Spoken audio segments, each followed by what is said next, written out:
বড় ধরনের ষড়যন্ত্র আমরা চলছে। সেন্ট মার্টিনটা মনে হয় হারাতে যাচ্ছি। যে ইউএসএ সেনা আর্মি আমেরিকান যুদ্ধ বিমান কেন? 2021 সালে আফগানিস্তান থেকে যেইভাবে মার্কিন সেনারা যেইভাবে ফ্লাইট ধরে পালিয়েছিল, ঠিক তেমনি ফ্লাইট ধরে বাংলার চট্টগ্রামে নামে একদল মার্কিন বিপদগামী সেনা, সংখ্যায় প্রায় শতাধিকেরও বেশি। কিন্তু বাংলাদেশ সরকার থেকে কোনো বিবৃতি আসে না যতক্ষণ না পর্যন্ত বাংলাদেশে কোনো মানুষের ক্যামেরায় গোপনে ধারণ হওয়া ভিডিওর কারণে বাংলাদেশ সরকার এবং আমেরিকান এম্বাসি যৌথভাবে বিবৃতি দেয়। এটা ছিল একটি সামরিক মহড়া। আসলে কি এটা ছিল সামরিক মহড়া, না বাংলাদেশের চট্টগ্রামকে দখল করার এক বদ্ধ পরিকল্পনা? সময়টা তখন সেপ্টেম্বর। বাংলাদেশের আশেপাশে এমনকি এশিয়ার প্রায় অর্ধাধিক দেশের গোয়েন্দা সংস্থার কাছে রিপোর্ট চলে যায় যে বাংলাদেশে ঘাঁটি গাড়তে যাচ্ছে আমেরিকান সৈন্যরা, আবার বাংলাদেশে কোনো একটি স্বদ্বীপে। 2021 সালে আগস্ট মাসেই তালেবান সরকার আমেরিকার আধিপত্যের পতন ঘটায় কাবুলে।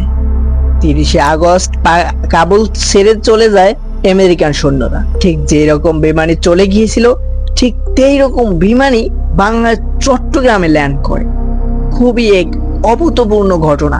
কেননা এইরকম বিপদগামী সৈন্যরা কেনই বা এত বড় ফ্লাইট নিয়ে চট্টগ্রামে ল্যান্ড করতেছে? মানুষের চোখে মুখে তখনও এই খবরটুকু জানা যায়নি, যতক্ষণ না পর্যন্ত বাংলাদেশে কোনো মানুষের ক্যামেরায় গোপনে ধারণ করা ভিডিওতে এটা ধরা পড়ে। তারপরে জানানো হয় বিবৃতি। এদেশের মানুষরা ট্যাক্স দিয়ে ভাড়ায় থাকে, আর সরকার যেই আসুক না কেন সেই হয়ে যায় দেশের মালিক, আর জনগণ থাকে ট্যাক্সের দিয়ে ভাড়া। আর ভাড়াটিয়াদের তার বাড়ি সম্পর্কে কি বা দরকার? থাকো মরো চলে যাও, তাদের মালিক জানবে। ঠিক তেমনি চলতেছে বাংলাদেশের বেলায়। এই দেশে গণতন্ত্র হারিয়ে গেছে দেশের সবকিছু। কেননা এই সকল বিষয়, সেন্সিটিভ বিষয়, জনগণকে আগে জানানোর বিষয়, সেই বিষয়গুলোতে জনগণকে কোনো হস্তক্ষেপ না করে যতক্ষণ না পর্যন্ত তাদের গোপন তথ্য ফাঁস হয়ে যায়। ফাঁস হওয়ার পর সবাই নিয়ে আসে বিবৃতি। যৌথ বাহিনীর বিবৃতি নিয়ে আসে, সরাসরি আইএসপিআর এর বিবৃতি। তারা সম্পূর্ণভাবে বলে এটা ছিল যৌথ মহড়া। আসলে কি যৌথ মহড়া? গোপনে বাংলাদেশের মানুষকে না জানিয়ে তাদের মাটি ছিনিয়ে নেওয়ার, তাদের সার্বভৌমত্ব নষ্ট করার এক গোপন পরিকল্পনা। মানুষগুলো আজও জানে না সেই ঘটনা। সেন্ট মার্টিন বাংলাদেশে একমাত্র স্বদ্বীপ, যেটা বাংলাদেশের মানুষদের কাছে একটি বড় পর্যটন কেন্দ্র হিসেবে সুপরিচিত। কিন্তু গত কিছুদিন ধরে কিংবা 5ই আগস্টের পর থেকে সেই সুপরিচিত পর্যটন এলাকায় আর পা দিতে পারছে না বাংলাদেশের নাগরিকরাই। দিতে গেল বাধা পেরোচ্ছে হচ্ছে অনেক থেকে অনেক গুণ। আসলে কি এই সেন্ট মার্টিন নিয়ে এত আলোচনা কেন?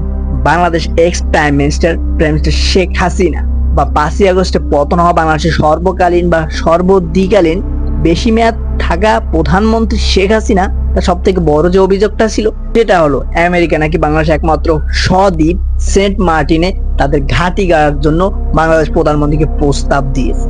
সেটা নাকচ করার কারণে নাকি বাংলাদেশের প্রধানমন্ত্রী শেখ হাসিনা তার ক্ষমতাচ্যুত হয়েছে।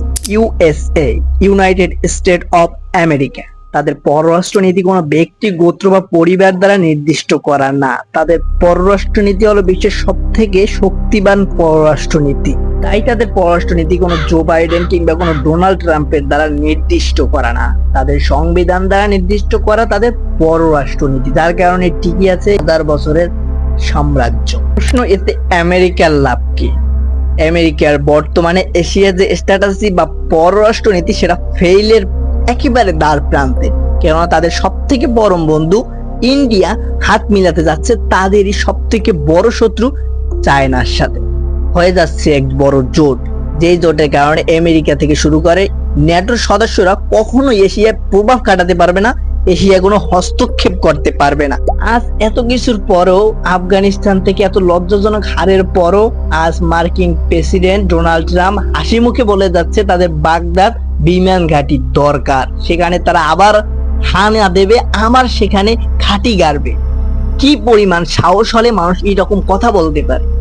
আর যদি বাংলাদেশি কোনো রকম ভাবে সেন্ট মার্টিন দ্বীপটা নিয়ে যায়, তার পরের দিন যে বলবে না আমার চট্টগ্রামটা দরকার, সেটারও বা কি গ্যারান্টি আছে? আজকে ভিডিওটা এই পর্যন্ত। ভিডিওটা ভালো লেগে থাকলে লাইক, কমেন্ট আর চ্যানেল সাবস্ক্রাইব করে দিন যদি আমার কথাগুলো ভালো লেগে থাকে। আর যদি দেশকে ভালোবেসে থাকেন, দেশের মাটিকে ভালোবেসে থাকেন, অবশ্যই এটা লাইক করে। Bye bye.